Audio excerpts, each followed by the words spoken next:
Today, my research will be about attachment and how kids are attached to their parents or their caregivers. So you'll see that in multiple different ways. Um, like one research I looked about is John Bowling. He's the creator of the attachment theory, saying that kids with attachment are usually have the worst time in finding new attachment or getting away from that attachment with the caregivers. So like in your personal experience, or have you ever seen that in your life, or like Not that I know of, no. no, never seen that in life. Not from anybody I know. Anybody you know? Okay, I remember seeing that. I remember seeing that once in class, talking about uh, how that like us kids, when we have someone to guide us, like a caregiver, a parent, for our life, it helps us better in life. But then there's also times whenever that kid doesn't have a caregiver, doesn't have that attachment, but it forces them to grow up and become adult faster, and that also can help them in their situation and their living. Another one of the researchers I looked at is Mary Marillo, I forgot, Answorthy. Sorry, Mary Answorthy. She studied the work of she had baby monkeys, and since people have that connection between monkeys and kids or people, she got baby monkeys, and so that baby monkey, she had a wire monkey, which is like a fake monkey with food and like food, and then she has a soft cloth monkey that was like soft to the touch and everything. So she realized that these baby monkeys are going for comfort over the food, because she noticed that the baby monkeys would go to the cloth monkey, the soft monkey and stuff for the food. I mean, not for their comfort, yeah. So like, have you like? Is there any experiences you've seen that maybe you as a kid would go for the comfort over the food, or like you go for the comfort is what you look for? Well, I still go for the comfort. I mean, if you're having a tough time, you always go for the comfort. Personally, me, I find my bed most comfortable. So, mostly the safest place I could possibly be is my bed. Sleep, Well, forget about everything. What about your parents? Like, do you look that comfort into your parents for your comfort? Like, like, do you go looking for your parents for like you need someone to talk to, console you or something?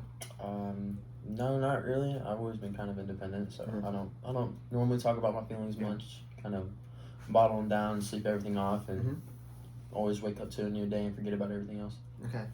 Well, yeah, I remember. Yeah, so I mean, there's a lot of like different aspects in that. There's the aspect of needing a mother, needing a parent. There's always those kids. Like in my experiences, whenever I'm having a tough time, I always gone to my parents, because I'm an emotional person. I'm a sensitive person, so the people that get me the most is my parents, because they understand how sensitive and how I get with certain situations, and how like either stressed or like jittery I get with that situation. So with that, like I would go look for comfort in my parents, with my dad, with my mom. Like I even now in my grown age, I go and cuddle my mom, because that's what I grew up doing. That's what I've been doing. Because at the same time, you growing up, it could be different how I grew up. And that's where it comes from. Like a research, not research, yeah, research that we done, not we done, but a research that we learned about in class is like, um, it's just like it's the culture, the environmental effect around you. So your environment was different from my environment, and so in that we are different. Is that yourself? It's hard for you to talk about your feelings, right?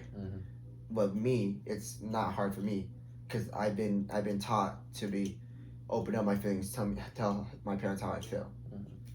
So like growing up, was it like that for you? Basically, Yeah. Um. Also, have you ever heard of the? So back to the attachment aspect. So that with with that of you not trying to find comfort into your parents, does that kind of force your attachment to go away, or is it like less strong in a sense, or do you feel like as attached as you were when you were a kid? Um, I think I think I still feel as attached. I mean, nothing seems to change. You know, I still talk to my parents Mhm. often as much as I possibly can, and whenever I can, if I'm not busy. And Yep. we always stay in contact, stay around. Nothing's ever really changed since I don't talk about my feelings or anything. Okay. Okay. So on that, like, yeah, I mean, see, that's there's there's obviously different ways of growing up. There's obviously the attachment where people are super attached; they can't get away from their parents. Mhm. Like we've seen it with our close friends, like Solo and stuff. Mhm. They can't get away from their hometown, their home in general because they're so attached to it. Which I think in both our aspect, we're not too attached where we have to stay near, Mhm. which is I would say is a good thing for people. But there's also times when you need to be attached when people that let's say they have disabilities, Mhm. like they have Down syndrome or something, they need to be attached because they're the ones who need the help. But there I have seen that some that have strived with their own and stuff. But and overall, I think attachment is like a touchy subject for everybody Mhm. because you'll find attachment in different ways. It's not always it's not always your parents. It could be your siblings. It could be a dog. It could be a pet you're attached to. Attachment it's a very niche subject in my opinion. So yeah, I think this is yeah. Mm. Yeah. All right, thank you, Wes, for the conversation.